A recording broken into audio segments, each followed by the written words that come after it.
Hello दोस्तों, नमस्कार। वाचस्पति उवाच चैनल में आपका सरहद स्वागत है।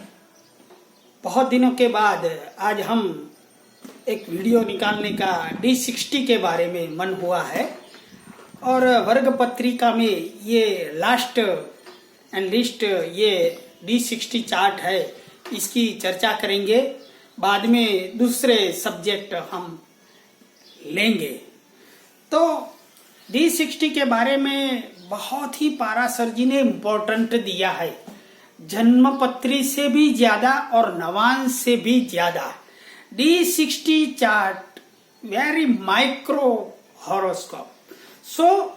षोडश वर्ग में कहा जाता है कि जो हमारी जन्म पत्रिका है, इतना कुल बल है वो 3.5 है षोडश वर्गों में, जबकि D9 का 3 बिंदु या तो 3 बल दिया गया है, जबकि D60 चार्ट मीन्स षट्यांश पत्रिका के बारे में 4 बल दिया है।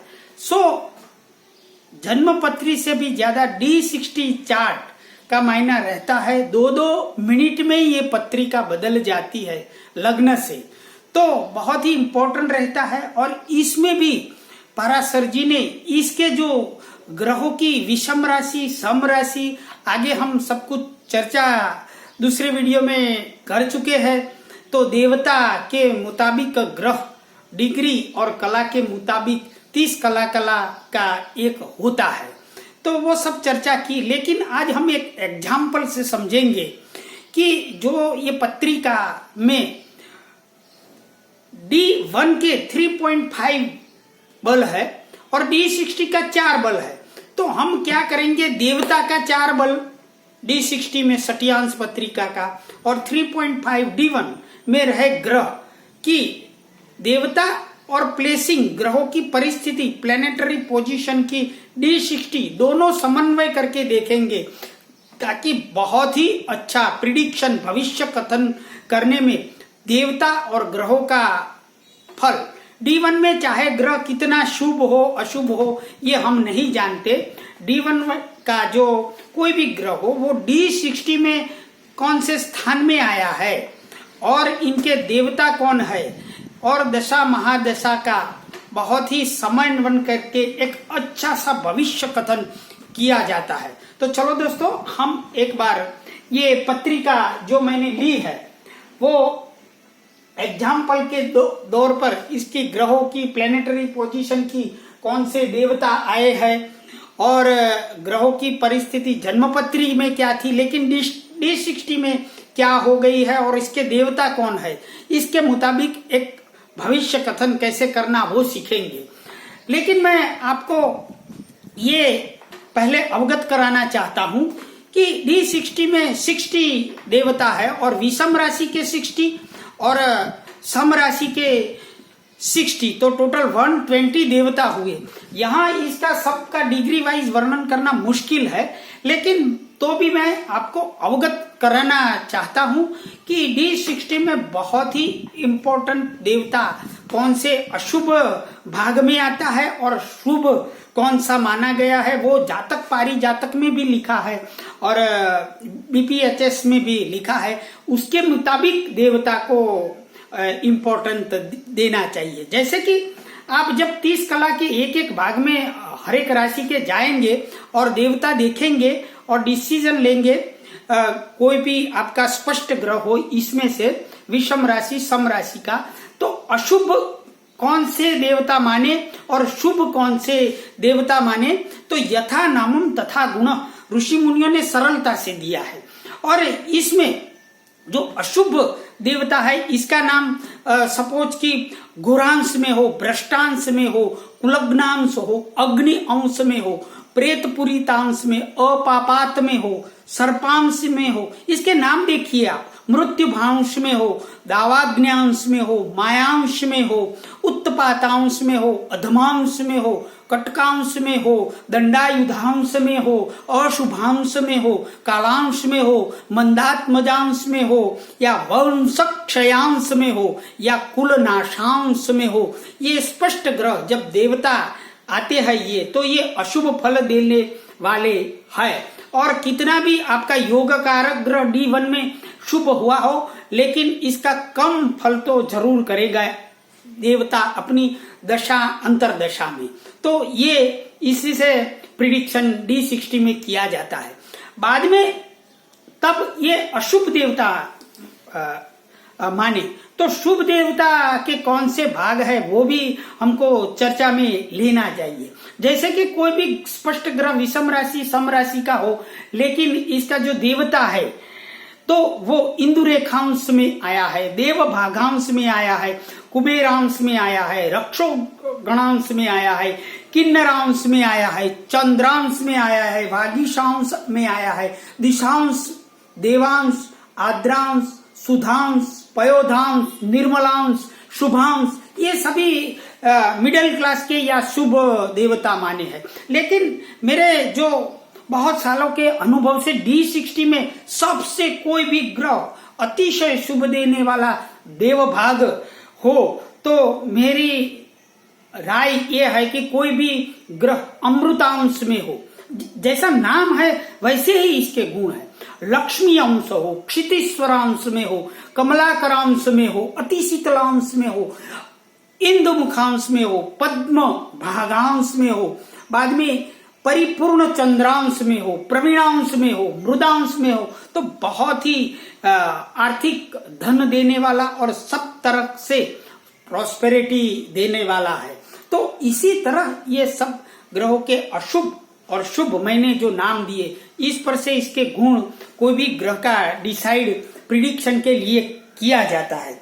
अब हम देखेंगे कि एक एग्जाम्पल के तौर पर ये पत्रिका है, इसका बर्थ ऑफ डाटा 10 मार्च 1964 और रात के 1:51 को महसाना डिस्ट्रिक्ट में, इसका धनु लग्न में 1 डिग्री और 55 कला में, ये खास लग्न की डिग्री आप सही होना चाहिए 1 डिग्री और 55 कला, नहीं तो D60 चार्ट में मीन लग्न है यहाँ तो ये अलग आएगा, 2 मिनट का भी फ्लक्चुएशन होगा तो बहुत ही प्लेनेटरी पोजीशन D60 में बदल जाती है। चाहे यहाँ गुरु क्यों हंस योग भी नहीं बना रहा हो तो भी मायना नहीं रखता है, D60 में भी इसका प्लेसिंग देखना पड़ता है और इसके देवता कौन है वो भी देखना पड़ता है। यह जो जन्मपत्री आई है 10 मार्च 1964 और रात के 1:51 महसाना की, तो ये धनु लग्न में चंद्रमा मकर राशि में है, सूर्य बुध शनि और मंगल कुंभ राशि में है, गुरु मीन का है और वो हंस योग भी कर रहा है, शुक्र मेष राशि में और राहु केतु एक्सिस पर काल सर्प योग बना रहे हैं। तो अब इसका डिग्री वाइज हमने जो डायरेक्ट निकाले है ताकि आपको कोई तकलीफ न हो या तो मुश्किलात न हो, तो धनु डिग्री 1 डिग्री और 55 कला का जो ये ग्रह आया है, इसका देखिए देवता कुबेरांश है। कुबेरांश कितना अच्छा शुभ ग्रह या तो शुभ देवता हुआ है, तो लग्न एकदम सही। तो लग्न का जो भी हम प्रिडिक्शन से देखते हैं हमारे वैदिक पद्धति में, वो फिर एकदम 100% मिलेगा। अब सूर्य को देखे 25 डिग्री 25 डिग्री और 56 कला का, और इसके देवता है दंडायुधांश जो अशुभ माना जाएगा। अब चंद्रमा देखिए तो मकर राशि का 3 डिग्री और 55 कला का, लेकिन इसका देवता D60 में निर्मल अंश आता है, पवित्र निर्मल जल। मंगल तो ये कुंभ राशि का 21 डिग्री और 16 कला का उत्तपातांश, ये अशुभ देवता है। बाद में बुध 22 और 44 तो प्रवीणांश में इसके देवता है। गुरु 28 52 कला, तो ये देव भागांश में गुरु बहुत अच्छा है, तो ये शुभ वर्ग में है। बाद में शुक्र तो 9 डिग्री 7 कला, ये डिग्री और कला का बहुत ही इंपॉर्टेंट है और इसके मुताबिक 30 कला पर देवता बदल जाते हैं, तो मृदांश होता है। शनि तो देखिए कमलाकरांश 5 डिग्री और 2 कला का, और राहु 14 डिग्री और 20 कला घोरांश, ये अशुभ अंश है।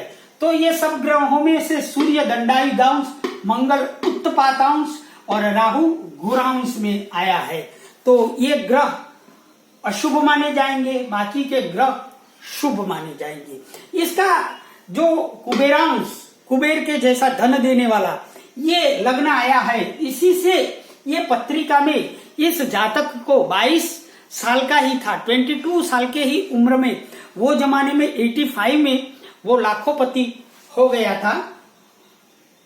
अब के जमाने में तो बहुत पैसा होते हैं, लेकिन वो जमाने में लाखों रुपया कमाना भी बड़ी बात थी। तो 22 इतनी कम आयु में वो इतना पैसे फॉरेन रिलेटेड चीजों से कमाए थे।